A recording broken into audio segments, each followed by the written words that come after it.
نحمده ونصلي ونسلم على رسوله الكريم أما بعد فأعوذ بالله من الشيطان الرجيم بسم الله الرحمن الرحيم ولقد جاءت رسلنا إبراهيم بالبشرى قالوا سلاما قال سلام فما لبث أن جاء بعجل حنيذ فلما رأى أيديهم لا تصل إليه نكرهم وأوجس منهم خيفة قالوا لا تخف إنا أرسلنا إلى قوم لوط وامرأته قائمة فضحكت فبشرناها بإسحاق ومن وراء إسحاق يعقوب قالت يا ويلتى أألد وأنا عجوز وهذا بعلي شيخا إن هذا لشيء عجيب قالوا أتعجبين من أمر الله رحمة الله وبركاته عليكم أهل البيت إنه حميد مجيد فلما ذهب عن إبراهيم الروع وجاءته البشرى يجادلنا في قوم لوط إن إبراهيم لحليم أواه منيب يا إبراهيم أعرض عن هذا إنه قد جاء أمر ربك وإنهم آتيهم عذاب غير مردود ولما جاءت رسلنا لوطا سيء بهم وضاق بهم ذرعا وقال هذا يوم عصيب وجاءه قومه يهرعون إليه ومن قبل كانوا يعملون السيئات قال يا قوم هؤلاء بناتي هن أطهر لكم فاتقوا الله ولا تخزون في ضيفي أليس منكم رجل رشيد قالوا لقد علمت ما لنا في بناتك من حق وإنك لتعلم ما نريد قال لو أن لي بكم قوة أو آوي إلى ركن شديد قالوا يا لوط إنا رسل ربك لن يصلوا إليك فأسر بأهلك بقطع من الليل ولا يلتفت منكم أحد إلا امرأتك إنه مصيبها ما أصابهم إن موعدهم الصبح أليس الصبح بقريب فلما جاء أمرنا جعلنا عاليها سافلها وأمطرنا عليهم حجارة من سجيل منضود مسومة عند ربك وما هي من الظالمين ببعيد صدق اللہ العظیم۔ سورہ ہود کا یہ رکوع نمبر 6 ہے۔ اس سورہ مبارکہ کے پہلے رکوع میں اللہ سبحانہ و تعالی نے بنیادی اصول اور ضابطے ذکر کیے اور آگے ان کی وضاحت اور تفصیل کے لیے انبیاء علیہ الصلاۃ والسلام کے 7 واقعات کی ذکر کی اور ان کو بیان کیے ہیں۔ سب سے پہلا بنیادی اصول اور ضابطہ جس کو ذکر کیا وہ ہے کہ اللہ تعبدوا الا اللہ، کہ انسانوں اللہ کے سوا کسی کی بندگی اور اطاعت نہ کرو، صرف اللہ ہی کی تمہیں غلامی اختیار کرنی چاہیے۔ اور تمام انبیاء علیہ السلام کی دعوت کا بنیادی مرکز و محور یہی بنیادی اصول رہا ہے۔ ہر پیغمبر نے اللہ کی بندگی اور اطاعت ہی کی تعلیم اور ہدایت کی۔ اور دوسری بات جو پہلے رکوع میں ہی سمجھائی ہے وہ یہ کہ الا انہم یسنون صدورہم لیستخفوا منہ الا حین یستغشون ثیابہم یعلم ما یسرون وما یعلنون انہ علیم بذات الصدور۔ اللہ سبحانہ و تعالی نے جس قدر بھی مخلوقات پیدا کی ہیں ان میں سے انسان افضل ترین مخلوق ہے۔ ان سب کے احوال کو، ان سب کے اعمال کو وہ بخوبی جانتا ہے۔ نہ صرف ان کے اعمال کو بلکہ ان کے عزائم، ان کے ارادوں سے بھی وہ اچھی طرح واقف ہے۔ اس سے کوئی چیز چھپی ہوئی نہیں ہے۔ بلکہ کائنات میں کوئی ایسی مخلوق نہیں ہے جس کو اللہ نے پیدا کیا ہو اور اس کے رزق کا اس نے انتظام نہ کر دیا ہو۔ اس کو بھی وہ جانتے ہیں کون کون سی مخلوق کہاں لیتی ہے اور اس کی کیا ضرورت ہے۔ اللہ نے اس کی ضرورت کا انتظام بھی کر دیا۔ وَمَا مِن دَابَّةٍ فِي الْأَرْضِ إِلَّا عَلَى اللَّهِ رِزْقُهَا، زمین میں چلنے والا کوئی دابہ، کوئی مخلوق ایسی نہیں ہے جس کے رزق کا اس مالک نے انتظام نہ کیا ہو۔ پہلے میں مثال سے اس بات کو سمجھا چکا ہوں کہ کوئی بھی انسان فیکٹری لگاتا ہے اور اس میں کام کاج کے لیے بھرتی کرتا ہے، تو جب وہ ورکرز رکھتا ہے تو اس سے پہلے ان کی تنخواہ کا وہ انتظام کرتا ہے۔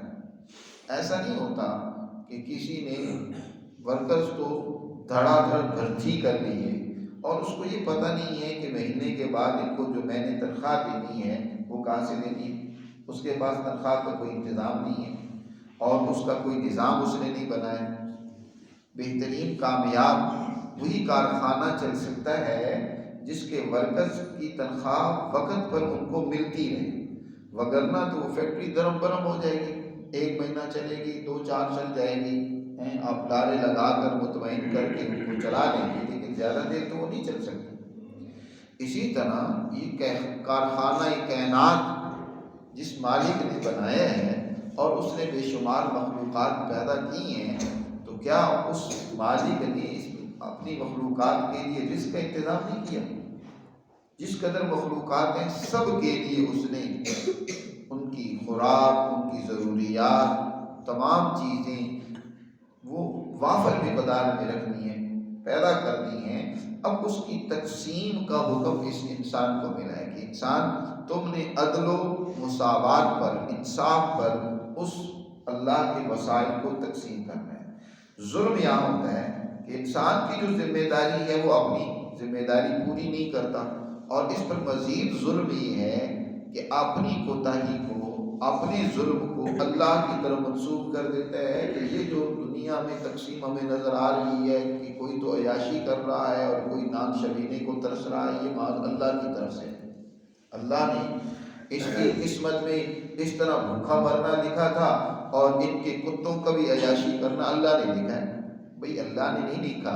اللہ تو عدل کا حکم کرتے ہیں، اعدلوا هو اقرب للتقوی،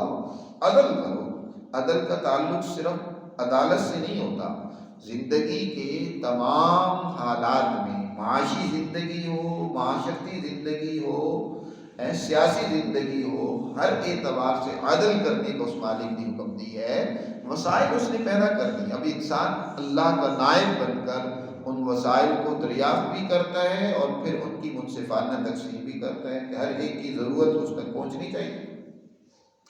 نبی کریم صلی اللہ علیہ وسلم کے بے شمار ایسے واقعات ہیں جن سے پتہ چلتا ہے کہ یہ ذمہ داری ہے در حقیقت اس انسان کی۔ ایک آدمی، اس کے کچھ کھجوروں کے باغ سے ایک نوجوان نے کچھ کھجوریں توڑ کے کھا لی، وہ پکڑ کر حضور کے پاس شکایت کرنے کے لیے آیا کہ اللہ کے رسول یہ بھوکا تھا، یہ اس نے میرے کھجوروں کے باغ میں چوری کی ہے۔ آپ صلی اللہ علیہ وسلم نے اس نوجوان سے پوچھا کہ کیوں تم نے چوری کی ہے؟ اس نے کہا اللہ کے رسول میں بھوکا تھا، بھوک سے مر رہا تھا، تو کیا کرتا، میں نہ کھجوریں چرا کے نہ کھاتا تو کیا کرتا؟ تو حضور صلی اللہ علیہ وسلم نے بجائے اس کی سرزنش کرنے کے، اس کو ڈانٹنے کے، مالک کو ڈانٹا کہ تم نے اس کے کھانے کا انتظام کیوں نہیں کیا؟ تیری ذمہ داری تھی، یہ بھوکا تھا تو اس کا انتظام تو کرتا، اس کو چوری پر تو نے مجبور کیا۔ تو یہ ہے کہ جو آج معاشرے میں خرابی ہے، آج جو معاشرے میں ظلم ہے، ان بیلنس زندگی ہے، اس کے پیچھے اصل خرابی در حقیقت انسان کا اپنی ذمہ داریوں سے پہلو طے کرنا ہے۔ اور عمر کا یہ قول کبھی بھولنا نہیں چاہیے، دین کی اس حقیقت کو سمجھنے کے لیے کہ عمر کیا فرماتے ہیں کہ اگر ایک کتا بھی دریائے دجلہ یا فرات کے کنارے بھوک پیاس سے مر جاتا ہے تو اس کا ذمہ دار کون ہے؟ عمر۔ کیا عمر نہیں سمجھتے تھے کہ یہ تو اللہ کی تقسیم ہے کہ اللہ تعالیٰ جس کو چاہے بھوکا مار دے، جس کو چاہے وافر رزق دے دے؟ حضرت عمر فاروق رضی اللہ تعالیٰ عنہ نے فرمایا نہیں، عمر اس کا ذمہ دار ہے۔ اور اس طرح ابو بکر صدیق رضی اللہ تعالیٰ عنہ کے پاس جب غنائم آئے، مال غنیمت آئی، تو بعض صحابہ نے کہا کہ یہ جو بدری صحابہ ہیں جنہوں نے دین اسلام کے غلبے کے لیے ابتدا میں خدمات سر انجام دی ہیں، بڑی قربانیاں دی ہیں، جبکہ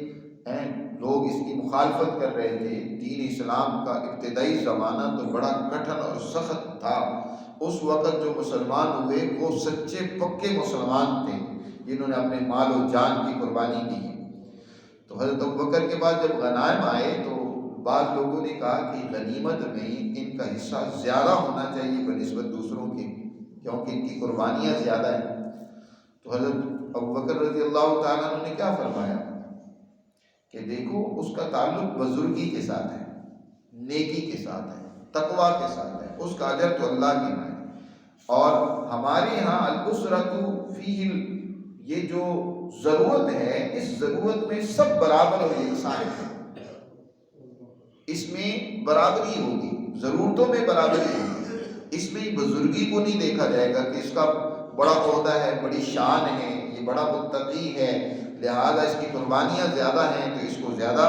ملنا چاہیے، نا، نہیں، ضروریات کی زندگی میں سب برابر ہیں، جتنی اس کو بھوک لگتی ہے اتنی اس کو بھوک لگتی ہے۔ ہاں یہ الگ بات ہے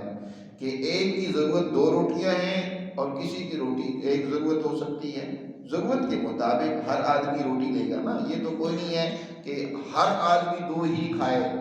کسی کو گرمی لگ رہی ہے تو اس کی ضرورت جو ہے وہ لباس اس نوعیت کا ہے، کسی کو سردی لگ رہی ہے تو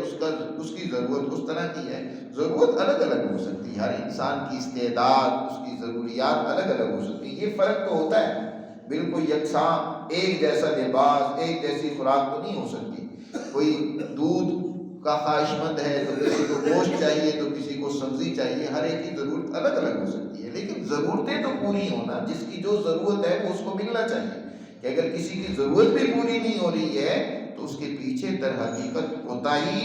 وقت کی حکومت کی ہے، حکمرانوں کی ہے، جو عدل نہیں کرتے ہیں، جو معاشرے میں مساوات قائم نہیں کرتے، جو کرپشن سے، غلط طریقے سے اور طرح طرح کے جو لوگوں پر ٹیکسز لگا کر ان کی محنت کا استحصال کر کے خود تو عیاشی کرتے ہیں لیکن ان بیچاروں کی ضرورتیں پوری کرنا ان کے لیے مشکل ہو جاتا ہے، تو یہ ظلم ہے۔ تو فرمایا کہ دیکھیں اس کائنات میں اس اللہ نے مخلوقات کے لیے وافر مقدار میں ان کی ضرورتوں کے مطابق رزق پیدا کی ہے، اور یہ اللہ کا علم ہے، اللہ کے علم سے کوئی چیز چھپی ہوئی نہیں ہے، اللہ کا علم اپنی اس کائنات کی تمام مخلوقات کے لیے وسیع ہے۔ تو یہ دوسرا مضمون جس کو قرآن نے ثابت کرنے کے لیے یہاں چوتھا واقعہ ذکر کی ہے کہ کائنات میں کوئی چیز بھی اللہ کے علم سے باہر نہیں ہے، انسانوں سے باہر ہو سکتی ہے۔ اس کے لیے حضرت ابراہیم علیہ السلام کا اور حضرت لوط علیہ السلام کے 2 واقعات کا یہاں ذکر ہے، اس کا تعلق در حقیقت اسی مضمون کے ساتھ ہے۔ تو حضرت ابراہیم علیہ السلام کا واقعہ یہ ہے کہ ان کے ہاں بیٹا ان کا حضرت اسماعیل علیہ السلام، ان کی ولادت حضرت ہاجرہ سے، یہ حضرت ابراہیم علیہ السلام کو بطور تحفہ کے جب وہ ہجرت فرما رہے تھے اپنے وطن سے تو راستے میں ایک وہ ظالم جابر حکمران کا واقعہ پیش آیا تھا، یعنی کہ اس نے حضرت ابراہیم علیہ السلام کی اہلیہ کے ساتھ بدنیتی سے ارادہ کیا کچھ غلط، لیکن اللہ نے اس کے ہاتھوں کو شل کر دیا اور اس کے ارادوں کو ناکام کر دیا، وہ بہت متاثر ہوا حضرت ابراہیم علیہ السلام سے، اور پھر اس نے تحفے میں حضرت ہاجرہ علیہ السلام حضرت ابراہیم کو عطا کی، اور انہی سے حضرت ابراہیم علیہ السلام کے صاحبزادے پیدا ہوئے جن کا نام اسماعیل علیہ السلام ہے، اور ان سے نبی کریم صلی اللہ علیہ وسلم انہی کی نسل سے تشریف لائے ہیں۔ اور دوسری جو اہلیہ حضرت ابراہیم کی تھی، یہ چچا زاد بہن بھی تھی حضرت سارہ، ان سے اولاد نہیں ہے، عمر ان کی 90 سال کے قریب ہو، حضرت ابراہیم علیہ السلام دعا مانگتے رہتے ہیں اللہ سے اولاد کی، حضرت ابراہیم کی اپنی عمر بھی 100 سال کے قریب ہو گئی، اب اللہ نے اپنے بندوں کی دعا کو قبول کیا اور اس کی خوشخبری دینے کے لیے فرشتے ان کے پاس آئے، اس کا واقعہ یہاں ذکر کیا ہے، وَلَقَدْ جَاءَتْ رُسُلُنَا إِبْرَاهِيمَ بِالْبُشْرَىٰ، اور یقیناً یہ واقعہ تحقیق کے ساتھ سنو کہ ہمارے فرشتے ابراہیم کے پاس خوشخبری لے کر آئے. وہ انسانی شکل میں آئے اور انہوں نے آ کر حضرت ابراہیم کو سب سے پہلے سلام کیا. قالوا سلاما. حضرت ابراہیم نے بھی جواب میں فرمایا قال سلام، تم پر بھی اللہ کا سلام ہو. یعنی سلام و کلام کے بعد حضرت ابراہیم علیہ السلام نے دیکھا کہ مہمان آ گئے ہیں. پہچانا نہیں کون ہے مہمان. حضرت ابراہیم علیہ السلام کا معمول تھا کہ وہ ہمیشہ کوئی بھی مہمان ہوتا، نبی مہمان آتا تو وہ ڈھونڈ کر کسی کو لے آتے اور اس کے ساتھ مل کر کھانا کھاتے تھے. حضرت ابراہیم علیہ السلام کا ایک واقعہ ہے کہ ایک دفعہ ایک کافر کو لے کر آئے. کوئی مہمان آیا نہیں، کئی دن گزر گئے، دیکھتے رہے، خود بھی بھوک لگی ہوئی ہے، کھانا کھانا ہے، تو ایک کافر کو ڈھونڈ کر لے آئے. حضرت ابراہیم علیہ السلام نے کھانا رکھا اور کہا کہ لیں اللہ کا نام لیں اور کھانا شروع کریں. وہ کہنے لگا میں تو اللہ کو نہیں مانتا، کس کا نام لوں؟ حضرت ابراہیم علیہ السلام کو جلال آ گیا، غصہ آ گیا، کیا تم اللہ کو نہیں مانتے ہو؟ کھانا اس کے آگے سے ہٹا لیا. کہا جاؤ تم اگر اللہ کو نہیں مانتے تو اللہ کی نعمتوں کی کھانے کے لیے مستحق نہیں ہو. وہ بیچارہ کھائے بغیر اٹھ گیا. حضرت ابراہیم علیہ السلام پر فوراً وحی نازل ہوئی. کہا ابراہیم اتنی سی بات سے گھبرا گئے اور تم نے اس میرے بندے کو جھڑک دیا اور نکال دیا. مجھے نہیں پتا کہ وہ مجھے نہیں مانتا. اب تک اتنی اس کی عمر گزر گئی ہے، کون اسے کھلاتا رہا ہے، کون اسے پلاتا رہا ہے، کون اسے دیتا رہا ہے، مجھے نہیں پتا. تمہیں ایک دن کھانا کھلانا پڑا تو اس وجہ سے ناراض ہو گئے کہ وہ تمہارے معبود کو نہیں مانتا، تمہارے معبود کو نہیں سمجھتا. حضرت ابراہیم علیہ السلام نادم ہوئے اور پھر اس کو تلاش کر کے لے آئے اور اس سے معذرت کی اور کھانا کھلایا.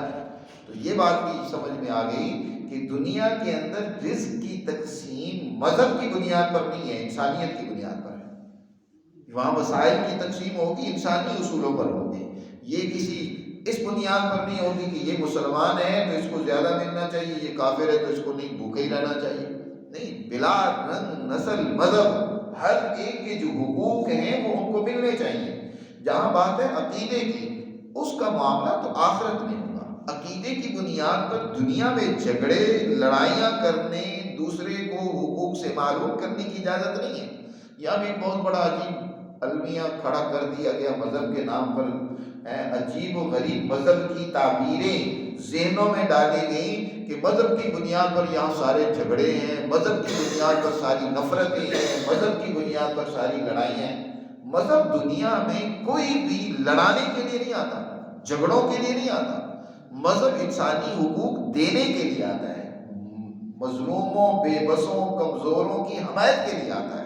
وہ ظلم کے خلاف آواز اٹھاتا ہے. وہ کسی عقیدے کی بنیاد پر دنیا میں کسی کی حمایت نہیں کرتا کہ بھئی اس کا عقیدہ ہی ہے اس لیے چاہے یہ ظالم بھی ہے تو اس کا ساتھ دو، کیونکہ اس کا عقیدہ ہی ہے. مظلوم کا ساتھ دیتا ہے، مظلوم چاہے کافر ہی کیوں نہ ہو. حضرت عمر فاروق رضی اللہ تعالیٰ عنہ کا وہ واقعہ ہے نا کہ ایک یہودی جو بظاہر مسلمان تھا، نہیں ایک منافق تھا، مسلمان بظاہر تھا، اصل تو یہودی تھا، منافق تھا. وہ کسی دوسرے یہودی پر ظلم کر رہا ہے، اس کا حق غصب کر رہا ہے. حضور صلی اللہ علیہ وسلم نے بھی اس کے حق میں فیصلہ کر دیا، لیکن اسے چین نہ آیا اس منافق کو، تو حضرت عمر کے پاس چلا گیا فیصلہ کروانے کے لیے. حضرت عمر نے جب یہ سنا سارا واقعہ اور یہ بھی پتہ چلا کہ حضور اس کا یہ پہلے فیصلہ دے چکے ہیں، تو گھر جا کر تلوار لے کر اس نام نہاد مسلمان کی گردن کاٹ دی. کیا تم مذہب کی بنیاد پر ہمیں دھوکہ دینا چاہتے ہو اور ایک مظلوم کا، ایک یہودی کا تم حق غصب کرنا چاہتے ہو، چھیننا چاہتے ہو؟ تو اللہ تعالیٰ نے اس کی حضرت عمر کی اس تائید میں آیت قرآن کی نازل کی. فلا وربک لا یؤمنون حتی یحکموک فیما شجر بینہم ثم لا یجدوا فی انفسہم حرجا مما قضیت ویسلموا تسلیما. حضرت ابراہیم علیہ السلام کے پاس فرشتے آئے، خوشخبری لے کر تو آئے تھے، اصل تو بچے کی خوشخبری دینا چاہتے تھے. سلام و دعا ہوئی، اس کے بعد ابھی بیٹھے ہی تھے کہ حضرت ابراہیم کیونکہ مہمان نواز تو بہت تھے، فوراً گئے گھر میں ایک بچڑا ذبح کیا اور اس کو بھون بنڑ کے لا کر پیش کر دیا. قرآن نے اس کا بھی ذکر کیا، فرمایا فمان لبث ان جاء بعجل حنیذ. ابھی تھوڑی دیر گزری تھی کہ ایک بھونا ہوا بچڑا ابراہیم علیہ السلام لے کر آ گئے. اب ابراہیم علیہ السلام کو پتہ نہیں ہے فرشتے ہیں، فرشتوں کو تو کھانے پینے کی ضرورت نہیں ہوتی جی، وہ انسان سمجھے کوئی مہمان آ گئے، انہوں نے چنانچہ سارا وہ تیار کر کے بچڑا مہمانوں کے سامنے رکھ دیا۔ تو اس سے یہ واضح ہوا کہ اللہ اپنی اس کائنات کے اندر مخلوق کے واقعات و احوال کو جانتا ہے۔ اللہ علیم بذات الصدور ہے، اللہ سب کچھ جانتا ہے، اور باقی اس کائنات کا علم اور اس کے احوال چاہے وہ انبیاء ہی کیوں نہ ہو، اللہ جو ان کو بتا دیتے ہیں تو پتہ چل جاتا ہے، نہیں بتاتے تو نہیں پتہ چلتا۔ فلما رأى أيديهم، اب کھانا سامنے رکھا گیا، حضرت ابراہیم کہہ رہے ہیں کھائیں، لیکن فلما رأى أيديهم لا تصل إليه، حضرت ابراہیم نے دیکھا کہ ان کے ہاتھ نہیں بڑھ رہے اس کی طرف، کھانے کی طرف، کھانا کھا ہی نہیں رہے۔ اس دور میں لوگوں کے ہاں بڑی حمیت تھی، جس گھر کا نمک چکھ لیتے تھے تو اس گھر کو نقصان نہیں پہنچاتے تھے، کہتے تھے نمک حرامی نہیں کرنی، یہ ہمارے ہاں محاورہ آج تک مشہور ہے۔ آج ہمارے ہاں تو ہوتی ہے نمک حرامی ہے، جہاں کھاتے ہیں وہیں پیشاب کرتے ہیں، جہاں کھاتے ہیں وہیں لوٹ ڈاکہ اور نامعلوم کیا کچھ بدماشیاں کرتے ہیں، وہ اسی گھر سے کھایا اسی گھر کو ناپاک کرنا شروع کر دیتے ہیں۔ حضرت ابراہیم علیہ السلام نے دیکھا یہ کھا نہیں رہے، تو ہو سکتا ہے دشمن بن کر آئے ہوں، لوٹنے کے لیے، ڈاکہ ڈالنے کے لیے، یا کوئی اذیت اور نقصان پہنچانے کے لیے۔ نَكِرَهُمْ وَأَوْجَسَ مِنْهُمْ خِيفَةً، قرآن نے اس کا ذکر کیا ہے کہ حضرت ابراہیم علیہ السلام نے انہیں اجنبی محسوس کیا اور ان سے اپنے دل میں خوف محسوس کیا، یہ میرے دشمن تو نہیں بن کر آئیں گے جو کھانا نہیں کھا رہے۔ وَأَوْجَسَ مِنْهُمْ خِيفَةً، حضرت ابراہیم علیہ السلام خوف زدہ ہو گئے تو فرشتے بھاگ گئے، انہوں نے کہا حضرت ابراہیم کو تسلی دیتے ہوئے، قالوا لا تخف، ڈریے نہیں ہے ابراہیم، انا ارسلنا الی قوم لوط، ہمیں تمہیں سزا اور تکلیف دینے کے لیے نہیں بھیجا گیا، ہمیں تو ایک اور قوم کو سزا دینی ہے، تمہارے پاس سے فارغ ہو کر وہاں ہم نے پہنچنا ہے، وہ قوم لوط ہے، ہم اس کی سزا کے لیے آئے ہیں، تمہیں تو خوشخبری دینے کے لیے آئے ہیں، تمہیں ڈرنے کی ضرورت نہیں ہے، ہمیں بے شک بھیجا گیا ہے ایسی قوم لوط کی طرف کہ ہم نے ان کو سزا دی۔ وَامْرَأَتُهُ قَائِمَةٌ فَضَحِكَتْ، خیمے میں وہیں کھڑی ان کی اہلیہ وہ بھی دیکھ رہی تھی، وہ بھی گھبرا گئی تھی کہ یہ کیا ماجرا ہے، کوئی دشمن تو نہیں ہمارے یہاں آ گئے۔ فضحکت، جب انہوں نے بتایا کہ ہم فرشتے ہیں، ہم دشمن تمہارے نہیں ہیں، ہم تو قوم لوط کی ہلاکت کے لیے آئے ہیں، تو ان کی اہلیہ مسکرانے لگی، خوش ہو گئی کہ وہ جو ایک پریشانی تھی وہ جاتی رہی۔ یہاں فضحکت کا پہلے ذکر ہے اور یہی واقعہ سورہ زاریات میں آتا ہے، وہاں ضحکت یا تعجب کا جو ان کی اہلیہ کو ہوا اس کا تذکرہ آتا ہے خوشخبری ملنے کے بعد، کہ جب ان فرشتوں نے ان کی اہلیہ حضرت سارہ کو خوشخبری دی کہ تمہارے ہاں بیٹا ہوگا، تو اس پر وہ ہنسنے لگ پڑی، خوش ہونے لگ پڑی کہ کیا میرے ہاں اس عمر میں بیٹا ہوگا۔ تمہارے کب یہ خوشی یا مسکراہٹ کس بات پر تھی؟ اس خوف فرشتوں کے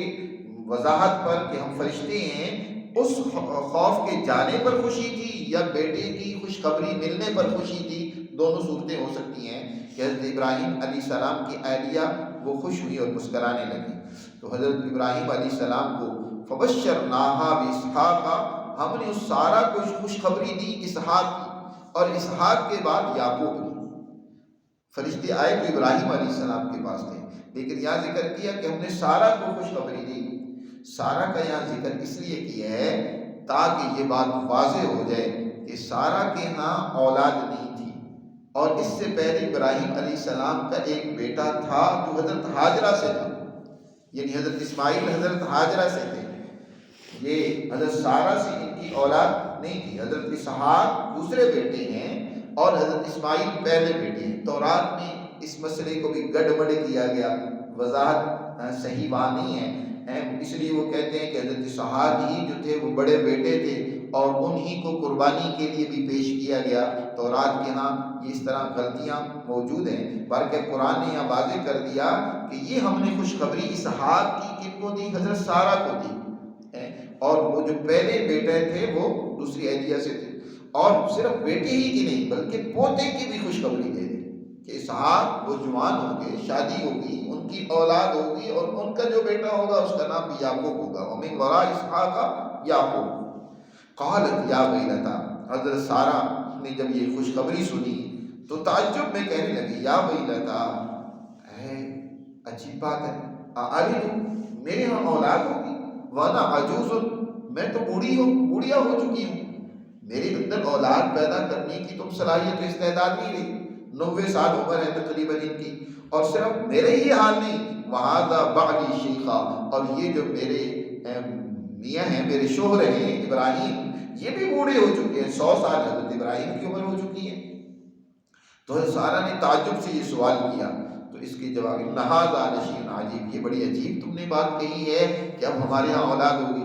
ظاہری اسباب یہی ہیں کہ مرد اور عورت ظاہر ہے جب صحت توانا ہوتی ہیں، دونوں میں طاقت ہوتی ہے تو اللہ تعالیٰ اولاد دیتا ہے، تو بظاہر کوئی طاقت تو ہے نہیں۔ قالوا اتعجبین من امر اللہ، تو فرشتوں نے کہا اللہ کے حکم پر آپ تعجب کرتے ہو؟ قالوا اتعجبین من امر اللہ رحمت اللہ وبرکاتہ علیکم اہل البیت، اللہ کی رحمتیں اور برکتیں ہوں تم پر اے ابراہیم کے گھر والوں، اہل البیت، اے ابراہیم کے اہل بیت، تم پر اللہ کی رحمت اور برکت ہو، اللہ کے حکم پر تمہیں تعجب ہو رہا ہے، اللہ کے لیے کیا مشکل ہے۔ یہاں اہل البیت کہا ہے حضرت سارہ کو، جو ان کی زوجہ تھی، کہ وہ اہل بیت تھے حضرت ابراہیم کے۔ جب حضرت ابراہیم کی اہلیہ اہل بیت ہیں، اور قرآن نے یہی الفاظ نبی کریم صلی اللہ علیہ وسلم کے ازواج مطہرات کے لیے بھی بولے ہیں، وَيُذْهِبَ وَيُطَهِّرَكُمْ أَهْلَ الْبَيْتِ، اللہ چاہتا ہے کہ تمہیں پاک رکھ دے، پاک کر دے، اے اہل بیت، حضور صلی اللہ علیہ وسلم سے کہا جا رہا ہے۔ تو عام لوگ اہل بیت کا جب ذکر کرتے ہیں نا، حضور صلی اللہ علیہ وسلم کی صاحبزادی اور ان کی اولاد کو تو اہل بیت سمجھتے ہیں، لیکن حضور کے ازواج مطہرات کو اہل بیت نہیں سمجھتے۔ عجیب بات ہے، سب سے پہلے تو گھر والے گھر والیاں ہی ہوتی ہیں، بیویاں ہوتی ہیں۔ یہ کیسے ہو سکتا ہے کہ نواسے تو اہل بیت ہوں اور جو بیوی ہیں وہ اہل بیت ہی نہ ہوں؟ یہاں جیسے حضرت سارہ کو اہل بیت کہا جا رہا ہے، اسی طرح حضور کے ازواج مطہرات کو بھی قرآن نے اہل بیت کہا ہے، تو وہ اہل بیت میں شامل ہیں۔ حضور کے گھر والے سب سے پہلے تو وہ ہیں، پھر آگے ظاہر ہے ان سے ان کی اولاد بھی وہ بھی گھر کا حصہ ہیں۔ حضور صلی اللہ علیہ وسلم کی جو بیٹیاں ہیں، یا حضور صلی اللہ علیہ وسلم کی بیٹیوں کی جو آگے اولاد ہے، وہ بھی اسی حضور کے گھر اور خاشان اطہر کی ہی افراد ہے۔ تو فرمایا اہل بیت تمہیں اللہ کے حکم پر تعجب ہے ابراہیم کے گھر والوں، انہ حمید مجید، بے شک اللہ تو تعریفوں، خوبیوں اور ہر طرح کے نقائص سے پاک ہے، مجید وہ بڑی شان اور بزرگی والا ہے۔ فلما ذهب عن ابراہیم الروع، پھر جب ابراہیم علیہ السلام سے خوف جاتا رہا، انہیں خوشخبری ملی، خوف ختم ہو گیا، وجاءت البشرا یجادلنا فی قوم لوط، اور ان کو خوشخبری مل گئی تو وہ ہم سے جھگڑنے لگے قوم لوط کے بارے میں۔ ابراہیم علیہ السلام، قرآن نے یہاں بڑا عجیب انداز اختیار کیا ہے کہ جب ابراہیم علیہ السلام کا خوف ختم ہوا، خوشخبری مل گئی بیٹے کی، بڑے خوش ہیں، لیکن پھر جو تھوڑا وقت گزرا تو قوم لوط کی فکر لاحق ہوئی، کیا وہ قوم ہلاک کر دی جائے گی؟ وہاں میرے بھتیجے لوط بھی ہیں، حضرت لوط علیہ السلام ابراہیم علیہ السلام کے بھتیجے تھے، تو بات چیت کرنے لگے۔ جھگڑنے سے مراد وہ لڑائی جھگڑا نہیں ہے، سوال و جواب کرنا ہے کہ کیا ان کی کوئی معافی کی صورت نہیں ہو سکتی؟ قرآن نے یہاں مجادلہ کا لفظ اس لیے بولا ہے کہ ابراہیم خلیل اللہ ہیں، اللہ سے کس قدر محبت اور تعلق ہے، جہاں بہت گہرا تعلق ہوتا ہے وہیں اس بات کو مجادلے اور جھگڑے سے، جیسے اپنے پیاروں سے انسان جھگڑنے لگ پڑتا ہے، یار یہ کام کسی طرح نہیں ہونا چاہیے، یہ کام تو میں چاہتا ہوں کہ ان کو تکلیف اور اذیت نہیں پہنچنی چاہیے۔ تو ابراہیم علیہ السلام جو ہے اللہ سے جو ان کا تعلق تھا، اس سے اس کا بھی اظہار ہوتا ہے کہ وہ ہم سے جھگڑنے لگ پڑے قوم لوط کے بارے میں۔ آگے خود قرآن نے حضرت ابراہیم کی تعریف کرتے ہوئے فرمایا ان ابراہیم لحلیم اواب منیب، بے شک ابراہیم انتہائی بردبار تھے، بہت نرم دل تھے، منیب اللہ کی طرف بہت زیادہ رجوع کرنے والے تھے۔ حلیم کہتے ہیں اس ذات کو، اس شخصیت کو کہ جو انتقام لینے کی طاقت رکھنے کے باوجود فوراً انتقام نہیں لیتا۔ کسی نے زیادتی کی ہے لیکن وہ اس سے فوراً انتقام نہیں لیتا، اس کو کہتے ہیں بردبار ہے۔ یہ بڑا حلیم ہے کہ اس نے برداشت کر لی ہے دوسرے کی زیادتی کو، اور اوام جس کا دل کسی کی تکلیف سے، غم سے بہت بسیط جائے، نرم دل جس کو کہتے ہیں کہ کسی کی تکلیف برداشت نہ ہو، منیب بہت زیادہ اللہ کی طرف رجوع کرنے والے تھے۔ تو اللہ نے فرشتوں کے ذریعے سے کہا یا ابراہیم، اے ابراہیم اعرض عن ھذا، تم اس بارے میں اب جھگڑا نہ کرو، اس بارے میں تم اعراض کرو کیوں کہ انہو قد جاء امر ربک، تیرے رب کا حکم یقیناً عذاب کا اس قوم کے لیے آ چکا ہے۔ وَإِنَّهُمْ آتِيهِمْ عَذَابٌ غَيْرُ مَرْدُودٍ، بے شک اب ان کے پاس ایسا عذاب آئے گا ان پر جس کو اب کسی صورت میں بھی رد نہیں کیا جا سکتا، روکا نہیں جا سکتا۔ اب اس قوم کو تباہ و برباد ہونا ہی ہے کیونکہ ان کے جرائم حد سے زیادہ بڑھ چکے ہیں۔